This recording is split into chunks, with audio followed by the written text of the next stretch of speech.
Hello guys, അസ്സാം വലൈക്കും. Welcome back to my channel Yummy. നിങ്ങൾ ഈ ചാനൽ ആദ്യമായിട്ട് കാണുകയാണെങ്കിൽ ഒന്ന് സബ്സ്ക്രൈബ് ചെയ്യുക, ആ ബെല്ലൈക്കൺ കൂടി ഒന്ന് പ്രസ് ചെയ്യുക. ഇനി ഞാൻ ഉണ്ടാക്കാൻ പോകുന്ന ഒരു സൂപ്പാണ് കോളിഫ്ലവർ സൂപ്പ്. വളരെ ഹെൽത്തി ആയുള്ള ഒരു സൂപ്പാണ്, എല്ലാവരും ട്രൈ ചെയ്ത് നോക്കുക. അതിനായി ഞാൻ ആദ്യമേ ഒരു കടായി വെച്ചിട്ടുണ്ട്. അതിലേക്ക് ഒരു 3 ടേബിൾ സ്പൂണോളം ബട്ടറാണ് ആഡ് ചെയ്യുന്നത്.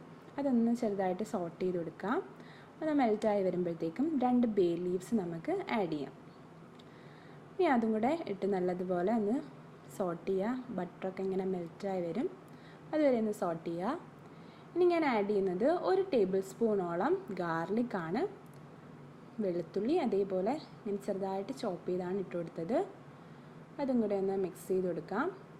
ഇനി ഞാൻ ആഡ് ചെയ്യുന്നത് 2 ടേബിൾ സ്പൂണോളം ഓണിയനാണ്. അതും ഇതുപോലെ ഇങ്ങനെ ചെറുതായിട്ട് ചോപ്പ് ചെയ്തതാണ്. അതും കൂടി ഇട്ട് കൊടുത്ത് നല്ലതുപോലെ സോട്ട് ചെയ്തെടുക്കാം. ഇനിയാണ് ആഡ് ചെയ്യുന്നത് കോളിഫ്ലവർ. ഞാൻ ചെറിയൊരു കോളിഫ്ലവറാണ് എടുത്തത്. അതിതേപോലെ ചെറിയ ചെറിയ പീസാക്കി കട്ട് ചെയ്ത് ആണ് ഇട്ട് കൊടുക്കുന്നത്. അതും കൂടെ ഒന്ന് നല്ലതുപോലെ സോട്ട് ചെയ്തെടുക്കാം. ഇനി ഞാൻ ഉപ്പാണ് ആഡ് ചെയ്യുന്നത്. ഉപ്പ് നമ്മുടെ ആവശ്യത്തിനനുസരിച്ച് ഇട്ടാൽ മതി. ഇപ്പം ഞാൻ ഇത്തിരി ഇടുന്നുള്ളൂ. പിന്നെ നമ്മൾ സൂപ്പ് റെഡിയാവുന്ന ടൈമിൽ വേണമെങ്കിൽ കുറച്ചും കൂടെ ആഡ് ചെയ്യാം. അപ്പോൾ ഉപ്പും കൂടെ ഇട്ട് നല്ലതുപോലെ സോട്ട് ചെയ്യാം. അപ്പം വെളുത്തുള്ളിയും സവോളയും കോളിഫ്ലവറാണ് ഇട്ടത്. ഇനി ആഡ് ചെയ്യുന്നത് ഒരു ടേബിൾ സ്പൂണോളം മൈദയാണ് ഇപ്പോൾ ആഡ് ചെയ്തത്.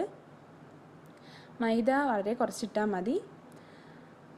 ഇനി ആഡ് ചെയ്യുന്നതാണ് ഒരു 3 കപ്പ് പാലാണ് ഇപ്പോൾ ആഡ് ചെയ്തത്. അതും കൂടെ ഒഴിച്ചതിന് ശേഷം ഒന്ന് മിക്സ് ചെയ്ത് കൊടുക്കാം. ഞാൻ 1 ടേബിൾ സ്പൂൺ മൈദയാണ് ആഡ് ചെയ്തത്.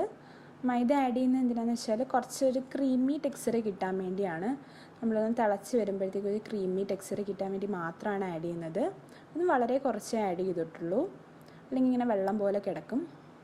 നമ്മുടെ ഈ കോളിഫ്ലവർ വെന്ത് കിട്ടുന്നത് വരെയാണ് നമ്മളിങ്ങനെ തിളപ്പിക്കേണ്ടുള്ളത്.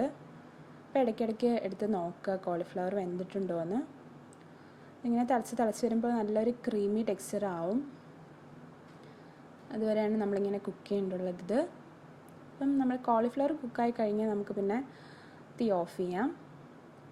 കോളിഫ്ലവറൊക്കെ നല്ലതുപോലെ കുക്കായിട്ടുണ്ട്. ഇനി തീ ഓഫ് ചെയ്തു. ഇനി ഒന്ന് ചെറുതായിട്ട് തണുത്തതിന് ശേഷം ഞാനൊരു മിക്സിയുടെ ജാറിലോട്ടിട്ട് അതൊന്ന് പേസ്റ്റാക്കി എടുക്കണം. ഫുള്ള് നമ്മളിട്ട് അതൊന്ന് പേസ്റ്റാക്കി എടുക്കണം.